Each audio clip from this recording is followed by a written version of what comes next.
हे guys, welcome back to channel. मला recently Mahadiscom कडून अपॉइंटमेंट लेटर आलेला आहे. सो त्यामध्ये जेवढं पण दिलेलं आहे आणि मी ट्रान्सको मध्ये जी प्रोसेस केलेली आहे त्यामधून पण गेलेलो आहे. सो मला थोडाफार एक्सपिरियन्स आहे म्हणू शकतो, किंवा मग मी तुम्हाला थोडी हेल्प करू शकतो इन केस तुमचं महाडिस्कॉम मध्ये सिलेक्शन झालेलं असेल आणि तुम्ही ते प्रोसेस करणार असेल आता. तर त्याच्याविषयी थोडी माहिती देऊन देतो, जेणेकरून तुम्हाला थोडीशी हेल्प मिळून जाईल किंवा तुमचा थोडासा फायदा होऊन जाईल, म्हणजे डॉक्युमेंटेशन वगैरे करायला. जर तुम्ही चॅनलवर नवीन असाल तर चॅनलला सबस्क्राईब करण्याची कृपा करा थोडीशी, आणि या व्हिडिओला लाईक आणि शेअर करायला पण विसरू नका. चला तर पाहूया आपलं महाडिस्कॉमचं अपॉइंटमेंट लेटर. तर हे तुम्हाला आपलं महाडिस्कॉमचं अपॉइंटमेंट लेटर दिसत असेल. 21/4 बनवलेलं आहे हे लेटर, पण मला आज मिळालं म्हणजे 23 तारखेला सकाळी. तर ठीक आहे. नंतर येऊन जाणार. हे ईमेल न म्हटलेलंच आहे, म्हणजे लवकर पहिले ईमेल न होऊन जाते. इथे तुमचा हे अपॉइंटमेंट नंबर राहतो, अपॉइंटमेंट ऑफर लेटर नंबर, किंवा हे ऑर्डर नंबर म्हणू शकता, ऑफर नंबर म्हणू शकता. तर हे जेव्हा पण पुढे कुठे रेफरन्स वगैरे द्यायचा असेल तर तुम्ही इथे तुमचा नंबर राहतो, जो मी इथे खोललेला आहे. तर तो नंबर तुम्ही तुमचा वेगवेगळा राहील इथं पुढचा. इथं 5 अक्षरी 4 अक्षरी जो पण नंबर राहील ते, बाकी तुमचं नाव आणि ऍड्रेस इथं होता. ठीक आहे. मग खाली जर पाहिला आपण तर तुमची पोस्टिंग म्हणजे तुम्ही डायरेक्ट असिस्टंट इंजिनियर नाही बनणार डायरेक्टली, तर तुम्ही ग्रॅज्युएट इंजिनियर ट्रेनी आहे. ट्रेनी. आणि मग त्यानंतर डिस्ट्रीब्युशन लिहिलेलं आहे. हे मला ऍडव्हर्टाइजमेंट नंबर होता आपला 723. So dear sir and madam, म्हणजे मला म्हणत आहे, तुम्ही मॅडम असेल तर मॅडमला म्हणा, किंवा तुम्ही आणखी सर असेल तर सरांना म्हणा. So with reference to above, म्हणजे हेच म्हणत आहे, हे वाले रेफरन्स वरचे recommendation of the competent selection committee and in pursuance with the approval accorded by the competent authority. जे पण ऑथॉरिटी होती, आधी आपला छोटा मोठा डिव्ही झालेला होता, अकॉर्डिंग टू दॅट ऑथॉरिटी तुम्हाला सांगण्यात अत्यंत आनंद होत आहे की तुम्ही graduate engineer trainee distribution selected आहे अगेन्स्ट ओबीसी. तुमची कॅटेगरी मेन्शन असेल. माझी ओबीसी आहे तर ओबीसी लिहिलेली आहे. Purely trainee basis subject to verification. पुन्हा तुमचं डॉक्युमेंट व्हेरिफिकेशन होणार, ते आपण बघूयात काय काय डॉक्युमेंट्स तुम्हाला लागतील आणि कशा प्रकारे तुम्हाला ते बनवावे लागेल. सो बघूयात आपण ते पण. झालं तेवढं झालं. आता until further order and terms and condition आहेच म्हणते, तर त्या टर्म्स अँड कंडिशन खाली दिलेले आहे. So you have been offered position as a GET तुम्हाला भेटलेली आहे म्हणते, आणि तुमचं इथे जळगाव, मला जळगाव झोन भेटला, तर तुमचं रिस्पेक्टिव्ह झोन तुम्हाला भेटलेला असेल, तर जळगाव झोन मला भेटलेला आहे. You will have to undergo training program for the period of 1 year. 1 वर्षाचा ट्रेनिंग पिरियड राहील, म्हणजे तुम्ही या 1 वर्षामध्ये as a graduate engineer trainee म्हणून राहणार. तर 1 वर्षाचा ट्रेनिंग आहे. इनिशियल 6 मंथ तुम्हाला व्हेरियस ऑफिस मध्ये घुमवल्या जाणार म्हणू शकतो आपण.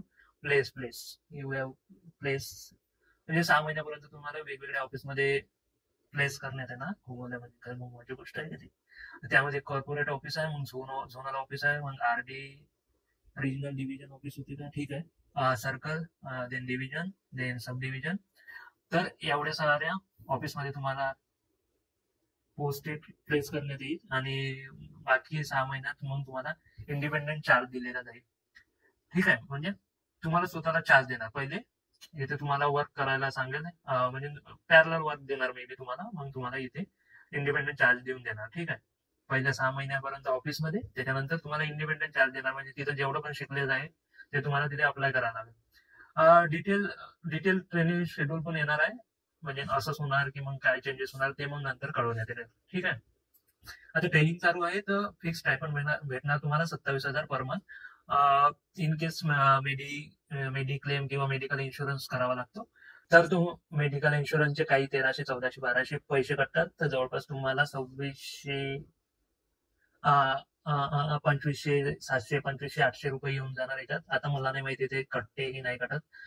You will B entitle for CPF and काय म्हणते ग्रॅज्युटी जे पण म्हणत असेल त्याला, जे पण प्रोनाऊन्सिएशन असेल, हे राहते म्हणते सीपीएफ आणि हे. And no other allowance will be applicable as per the prevailing rules. बाकी काही अलाउन्स भेटणार नाही म्हणते. मला समजून नाही आलं 27,000 मध्ये सीपीएफ आणि कसं काय भेटलं. I don't know what is going on. The training period will not be counted or other service benefits.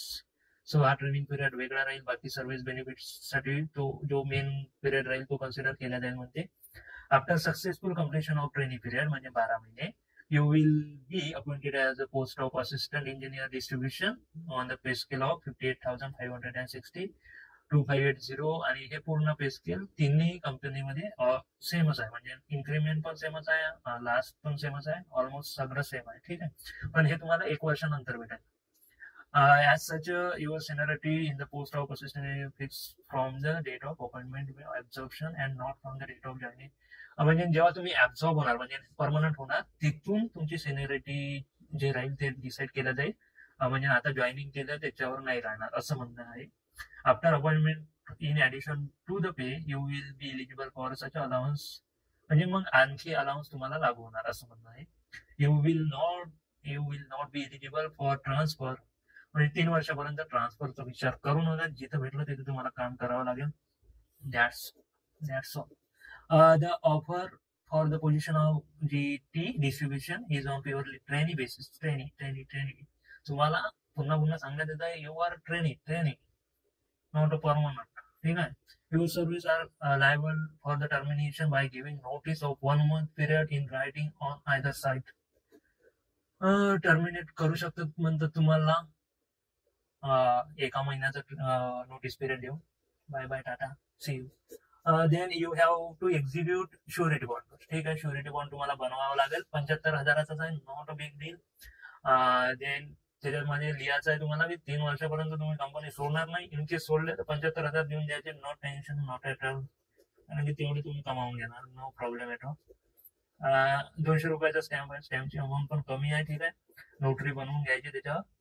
And solvency certificate of the guarantor to be submitted. ठीक आहे, हे बघावं लागेल मला. सो नॉर्मली म्हणजे इथे 5 लाखाचा बॉन्ड आहे म्हणजे ट्रान्समिशन आणि जनरेशन मध्ये. I don't know why this transmission have taken 5 lakh bond. म्हणजे ट्रान्समिशन कोण सोडते यार, तरी 5 लाख घेऊन आलं. त्याच्यापेक्षा तर डिस्ट्रीब्युशन दिलदार दिसत आहे मला की 75,000 जायचं समजा 10 म्हणजे हे नाही आहे एवढं. ठीक आहे. In addition you abandon from duties, resign from the service within the surety bond. म्हणजे तेच म्हणजे श्युरिटी म्हणजे ट्रेनिंग लागल्यापासूनच चालू होणार हा. तर तुम्हाला जर तुम्ही रक्कम जॉईन केला, भक्कन सोडलं तर भक म्हणजे भक्कन असे पैसे भरावे लागेल तुम्हाला. 75,000 सोडून जाऊ शकता, काही हे नाही. म्हणजे एवढा खर्च तुमच्या ट्रेनिंगवर करणार आहे असं म्हटलं गेलं आहे इथे. If you desire to resign about training period you shall have to give notice as per the rule. म्हणजे ठीक आहे, तुम्हाला नोटीस वगैरे द्यावं लागेल म्हणजे. ठीक आहे. ते बघा, हे फिजिकल फिटनेस सर्टिफिकेट द्यायचं आहे तुम्हाला सिव्हिल सर्जन कडून आणि एक्सरे द्यायचा आहे तुमच्या चेस्टचा.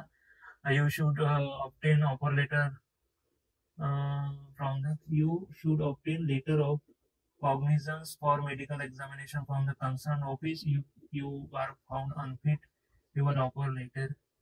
ठीक आहे, जर तुम्ही अनफिट वगैरे असाल तर मग आम्ही विचार करू तुम्हाला घ्यायचं की नाही घ्यायचं. म्हणजे सिव्हिल सर्जन कडून आय थिंक घेऊन जायचं आहे आणि मग ते घेऊन गेल्यावर मग तिथे पण चेक करणारा एक असेल जे पण कन्सर्न ऑफिस मध्ये तुम्हाला रिपोर्ट करायचं आहे तिथे. तर तिथे पण एक डॉक्टर वगैरे ठेवल ते, मग ते पण चेक करणार की तुम्हाला सगळं ओके आहे का मे बी. आणि मग अनफिट असेल तर काढून टाका, अनफिट असेल तर घेऊन घेणार. You have to submit the application form, attestation form 2 आहे. Duly filled and sign by appropriate authority. I think attestation form मध्ये तुम्हाला साईन लागेल गॅझेटेड ऑफिसरची. म्हणजे तेच मी एवढ्या वर्षापासून यांना ओळखत आहे, चांगला माणूस आहे, यांना घेऊन घ्या तुम्ही म्हणजे एम्प्लॉई घेऊन घ्या असं लिहिलं राहते. देन तुम्हाला कॅरेक्टर सर्टिफिकेट द्यावं लागेल, हे 2 आहे इथे मेन्शन. देन बॅकवर्ड क्लास मध्ये आलं तर कास्ट व्हॅलिडिटी वगैरे द्यावं लागेल. नसेल तर मग तुम्हाला ते अप्लाय करावं लागेल आणि त्याची रिसिप्ट किंवा टोकन द्यायचं आहे. आणि तुम्हाला इथे क्लिअरली मेन्शन केलेलं आहे की 6 महिन्याच्या आत तुम्हाला caste validity certificate from the date of joining submit करायचं आहे. Then your service will be terminated without giving priority. जर तुम्ही दिलं नाही तसं काही तर मग तुम्हाला विदाउट काही एंटरटेनमेंट न करता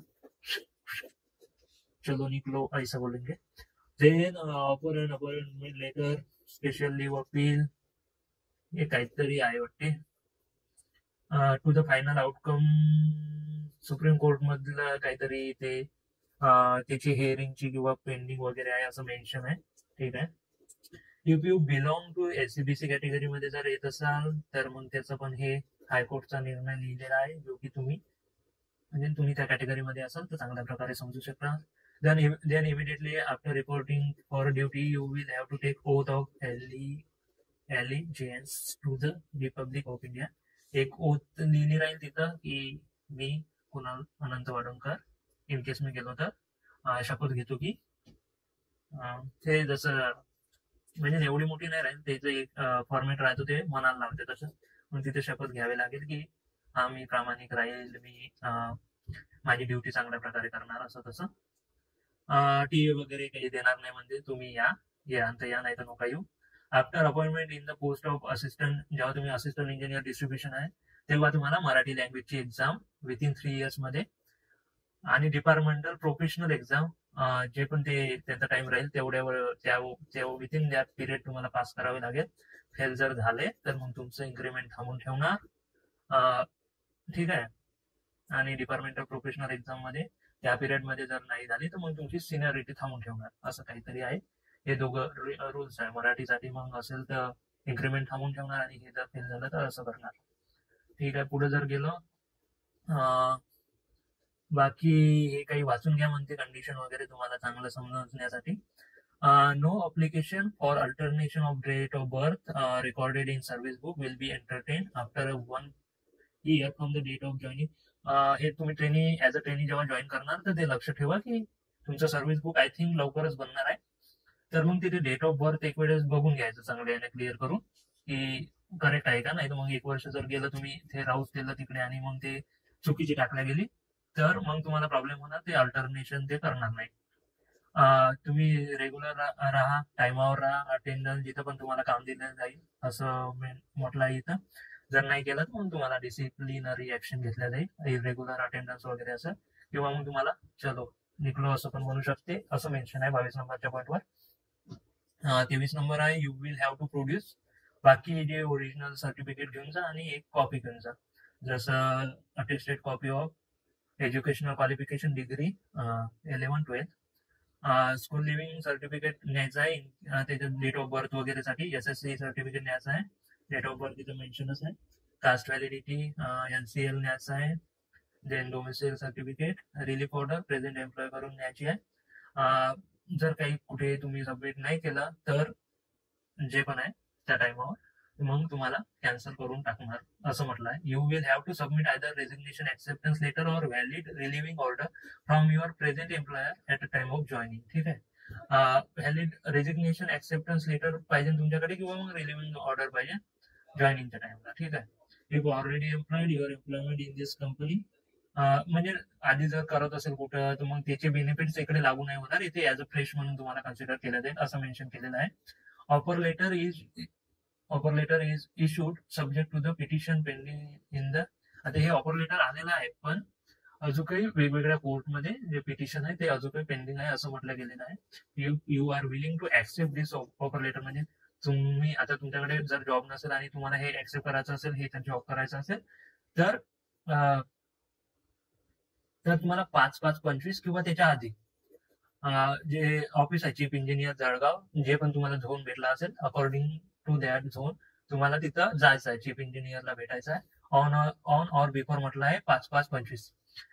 तर 5-5-25 म्हणजे 5 मेला किंवा त्याच्या आधी तुम्ही या चीफ इंजिनियरला भेटून हे सगळं डॉक्युमेंटेशन दाखवून ओरिजिनल डॉक्युमेंट आणि 2 सेट म्हटले आहे, ठीक आहे. जे झेरॉक्स आहे त्याचे 2 सेट न्यायचे आहे, 1 नाही 2, ठीक आहे. तर 2 सेट तुम्हाला घेऊन जायचे आहे प्लस ओरिजिनल.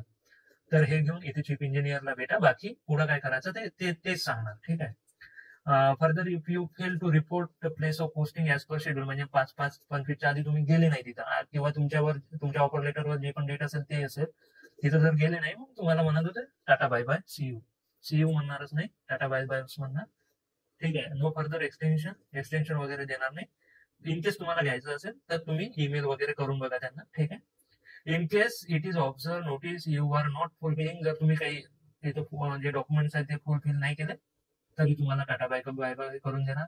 आता कसं विलिंगनेस फॉर ऍक्सेप्टन्स और रिफ्युजल ऑफ दिस ऑफर, जर तुम्हाला ऍक्सेप्ट करायचं आहे किंवा रिफ्यूज करायचं आहे तर यावर एक मेल करून द्या की I am accepting this offer letter, आणि माझा ऑफर लेटर नंबर हा आहे, हा पूर्ण नंबर टाकायचा स्टार्टिंगचा, हा पूर्ण इथून तर इथपर्यंत, इथं पण 1 2 3 4 5 काही लिहिलेला असेल तेवढा, आणि ह्या मला ऍड्रेस टाकून द्यायचा तुमचा, आणि रेफरन्स मध्ये हे टाकायचं आणि तिथं मेन्शन करून द्यायचं की I am accepting this offer letter. म्हणजे त्यांना कळून जाईल की हा जे पण ज्यांना पण पाठवलं आहे ऑफर लेटर ते इंटरेस्टेड आहे, जॉईन करू इच्छित. आणि लवकर पाठवायचं आहे, जेव्हा पण भेटेल तुम्हाला त्याच्या 3 दिवसाच्या आधी, किंवा आज भेटलं असेल तर आजच करून घ्या, आताच करून घ्या, किंवा इन केस मे बी तुम्ही केलेलाही असेल, हे महत्वाचं आहे, हे पहिले करून घ्या, बाकी करता येते. बघा याच्यात तुम्हाला attestation form, application form, attestation form आणि श्युरिटी बॉन्डची कॉपी दिलेली आहे. तर हे अप्लिकेशन फॉर्मवर आय डोंट थिंक सो की कोणाची साईन लागणार, तुमचीच लागणार. अटेस्टेशन फॉर्मवर हा गॅझेटेड ऑफिसरची साईन लागणार किंवा ग्रुप ए ऑफिसरची साईन लागणार, आणि श्युरिटी बॉन्डवर तुमची, त्या नोटरी करणेवाल्याची प्लस जे श्युरिटी देणार आहे दोघ जण त्याची साईन लागणार. तर हे झालं, याच्यात कोणाकोणाची साईन लागणार ते. बघा जेव्हा तुम्ही जॉईनिंग साठी येणार तिथं जाणार चीफ इंजिनियरला, हे बघा असिस्टंट जनरल मॅनेजर जळगाव कडे पण गेलेली आहे की त्यांना काय करायचं आहे, it is directed to accept joining letter of the trainee along with the following. म्हणजे त्यांना हे डॉक्युमेंट चेक करायचे आहे, त्यांच्याकडे जॉईनिंग रिपोर्ट म्हणजे जॉईनिंगचा एक फॉर्मॅट ऑलरेडी गेलेला असेल ते तिथे टिक मार्क करेल, हा हे दिलेलं आहे का, आणि ओके ओके करेल, त्यांची साईन करेल इथे आणि इथे तुमची साईन करेल, झालं तुमचं जॉईनिंग असं. देन अटेस्टेशन फॉर्म पहिले मागणार तुम्हाला, मग श्युरिटी बॉन्ड मागणार, त्याच्यात जे लिहिलेलं आहे तसं टाईप करून त्याच्या श्युरिटीचा आधार, श्युरिटीचा हे लिहायचा, श्युरिटीचा म्हणजे इथे कसं केलं ते सांगतो. श्युरिटीचा म्हणजे पहिले तो बॉन्ड, त्याच्यानंतर त्याच्यात तुमचा आधार, त्याच्यानंतर श्युरिटीचा आधार, मग श्युरिटीचा इन्कम सोर्स लावलेला होता मी, देन दुसरा श्युरिटी त्याचा इन्कम सोर्स, आणि इन द प्रेझेन्स ऑफ पण होते इथे ट्रान्समिशन मध्ये आणि जनरेशन मध्ये. So in the presence of त्या दोघांचे आधार कार्ड. मग ते नोटरी बनवायचे आणि यांची साईन घेऊन घ्यायची, म्हणजे तुमची साईन, त्या श्युरिटीच्या दोघांची साईन आणि इन द प्रेझेन्स ऑफ त्याची साईन, आणि त्याच्या आधार कार्डवर आणि त्याच्या आधार कार्डवर घ्यायचे सगळे, म्हणजे ते रिस्पेक्टिव्ह. आणि सोबतच आता त्याची सॅलरी स्लिप लावलेली होती मी, किंवा मग 7/12 किंवा ज्याच्याकडे शेत असेल ते, तर ते लावून द्यायचं. आता आय डोंट थिंक की याच्यामध्ये जस्ट कसं आहे, तर ते काही असेल तुमचे डाऊट्स तर कमेंट्स मध्ये लिहून द्या किंवा मग टेलिग्रामवर तुम्ही विचारा. ते झालं, श्युरिटी बॉन्ड घेऊन जा. देन अटेस्टेड कॉपी ऑफ, मग ते मार्कशीटवर सगळं सेल्फ अटेस्टेड करा. म्हणजे सेल्फ अटेस्टेड कसं लिहिते, सेल्फ अटेस्टेड लिहायचं, वरतून साईन करायचे, त्याच्यानंतर तुमचं इनिशियल लिहायचं जसं के वाढून, आणि त्याच्यानंतर झालं, मग एवढंच करत असते. देन कास्ट सर्टिफिकेट न्या, एलसीएल न्या, फिजिकल फिटनेस सिव्हिल सर्जन कडून, देन कास्ट व्हॅलिडिटी न्या, डोमिसाईल सर्टिफिकेट न्या महाराष्ट्राचे आहे म्हणून तुम्ही. मग बाकी हे जर प्रोजेक्ट अफेक्टेड वगैरे असेल तर त्याचं काही सर्टिफिकेट भेटत असेल तर ते न्या, एसएससी सर्टिफिकेट किंवा स्कूल लिव्हिंग, या दोघांपैकी हे, म्हणजे डेट ऑफ बर्थ कन्फर्मेशन साठी कशासाठी मागत आहे ते पण मेन्शन आहे. Attested copy of relieving letter, आधीचे जे एम्प्लॉयर आहे त्याची रिलिव्हिंग ऑर्डर न्या तुम्हाला. To forward the documents of concern committee, मग ते to forward the documents to concern committee for the validation in case whose caste is not. ठीक आहे, ते व्हॅलिडिटी इन केस तुमच्याकडे नसेल त्याच्या संबंधित आहे. On report of duty by the trainee ही joining report should be send to office. म्हणजे हे त्यांना म्हटलं आहे, जे इथे HR वगैरे असेल जे काम करेल तुमचं जॉईनिंगचं, तर ते तो जो कागद आहे ते कागद म्हणजे त्याला जॉईनिंग रिपोर्ट मध्ये तो कागद प्लस तुमच्या डॉक्युमेंट्सचे झेरॉक्स त्याला लावते, आणि मग तो तिकडे मेन ऑफिसला मुंबईला पाठवण्यात येईल. हे इथे corporate office, assistant general manager corporate office MSADCL, तर इथे चालला जाईल, जेणेकरून मग तुम्हाला तुमचं मग तिकडे पण कन्फर्मेशन चाललं जाईल आणि इकडे तर झालेलंच आहे. सो आय होप तुम्हाला क्लिअर कट आयडिया झालेली असेल. थोडंसं आणखी सांगून देतो, हे बाकी जे डॉक्युमेंट्स आहे, म्हणजे डॉक्युमेंट्स कसे करायचे जेणेकरून तुमचं लवकरात लवकर होऊन जाईल. इन केस तुम्हाला 5च्या आधी जॉईन करायचं आहे, 5 किंवा 5च्या आधी, आणि जर तुम्हाला लवकर जॉईन करायचं आहे इन केस टाइमपास न करता, तर तुम्ही कसं करा की हे आलं पहिले ऍक्सेप्टन्सचा मेल करून द्या, ते पहिले आणि महत्वाची गोष्ट आहे. ते झालं की मग काय करा, ते झालं की तुम्ही काय करा, पहिल्या दिवशी म्हणजे ऍक्सेप्ट केला त्याच दिवशी संध्याकाळी, म्हणजे तुमच्याकडे आता संध्याकाळचा टाइम आहे सपोज, तर त्या दिवशी तुम्ही पोलीस क्लिअरन्स सर्टिफिकेट असं गुगल सर्च करा आणि त्याच्यावर ऑनलाईन फॉर्म भरून द्या पोलीस सर्टिफिकेटसाठी. ठीक आहे, पोलीस सर्टिफिकेट कुठे आहे, इथे होतं ना, कुठे दिलंय.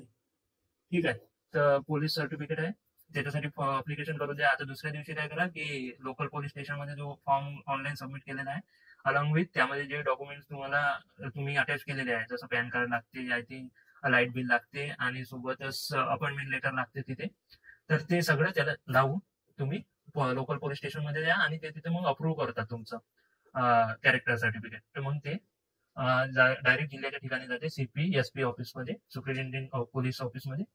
तर इथून अप्रूव्ह झाला की तिथून लवकरच अप्रूव्ह होऊन जाते. तर मग दुसऱ्या दिवशी तुम्ही सकाळी द्या, सोबतच तुम्ही सिव्हिल सर्जनला भेट द्यायची त्याच दिवशी. आणि तिथून तुम्हाला मेडिकलच्या टेस्टचा एक शिक्का मारला जाईल. म्हणजे OPD मध्ये जायचं, तिथून OPDचा फॉर्म घ्यायचा आणि मग तिथून सिव्हिल सर्जनकडे जायचं, ते शिक्का मारून देणार की ह्या टेस्ट तुम्हाला करायचे आहे. त्याच्यात एक्सरे वगैरे मेन्शन करता, कारण की तो इथे लागणार तुम्हाला. मग ते घेऊन टेस्ट करून घ्यायचं. म्हणजे दुसऱ्या दिवशी तुमचा पोलीस व्हेरिफिकेशनचा तुम्ही तिथे सबमिट करून देणार आणि टेस्ट करून घेणार. मग तिसऱ्या दिवशी काय करायचं की हे पोलीस व्हेरिफिकेशन इथून अप्रूव्ह तेव्हाच करायला लावायचं. आजच करा म्हणा, आम्हाला काम आहे म्हणा, अर्जंट आहे म्हणा, ते करून देणार. तिसऱ्या दिवशी तिथं जायचं CP SP ऑफिस, तिथून मग ते अप्रूव्ह झाल्याबरोबर तिथून भेटून जाते ते. आणि इथे सिव्हिल सर्जनची साईन करून घ्यायची, मेडिकल सर्टिफिकेट प्लस एक्सरे घेऊन घ्यायचा. ते त्यांना द्यायचा नाही. तो एक्सरे पण तुम्हाला भेटून जाईल. मग ते झालं म्हणजे तुमचे 2 डॉक्युमेंट झाले. आणि इन केस मग तिसऱ्या दिवशी किंवा त्याच दिवशी तुम्ही नोटरी करू शकता. आणि बस notary in the sense surety bond. आणि श्युरिटी बॉन्ड जिथं करा, मे बी तुम्ही तहसीलच्या ठिकाणी करू शकता तिसऱ्या दिवशी श्युरिटी बॉन्ड. आणि अटेस्टेशन फॉर्मवर जे गॅजेटेड आहे तिथे तुम्ही तहसीलदाराची साईन घेऊ शकता. तर तुमचे डॉक्युमेंट्स विथिन 3 days आरामाने बनून जाते. म्हणजे पूर्ण दिवस असेल तर, नॉर्मल दिवस असेल तर मंडे टू फ्रायडे, म्हणजे कोणती सुट्टी नसेल तर 3 दिवसात इझिली बनून जाईल. इन केस आणखी काही डाऊट्स असतील तुमचे related to this Mahadiscom offer letter किंवा joining process, so please let me know in the comment section, किंवा तुम्ही टेलिग्राम किंवा मग व्हॉट्सअप किंवा इंस्टाग्राम कशावर पण मला विचारू शकता. ते पण तुमचे डाऊट्स असतील, किंवा इन फ्युचर तुम्ही प्रिपरेशन करत असाल आणि काही आता ते ऑफर लेटर बघितल्यावर तुम्हाला काही वाटलं असेल की हा हे त्यात काही डाऊट्स आहेत, तर ते पण तुम्ही विचारायला मागे पुढे पाहू नका, नक्की विचारा. मी ट्राय करणार. बघा, माझा पण शेड्यूल थोडं टाईट आहे इथे, तर मी प्रयत्न करेन तुम्हाला रिप्लाय द्यायचा. सो व्हिडिओ आवडलाच असेल नेहमीसारखा, आणि आपल्या चॅनलवर नवीन असाल तर सबस्क्राईब करायला पण मागे पुढे पाहू नका. आणि या व्हिडिओला लाईक आणि शेअर करायला विसरू नका. आणखी पण मी व्हिडिओ आणत होतो, किंवा जे पण मी प्रॉमिस केलेले होते ते बनले नाही, सॉरी फॉर दॅट. मी प्रयत्न करतच आहे ते बनवण्याचा. जसा टाइम भेटेल बनवून टाका, नो प्रॉब्लेम ॲट ऑल.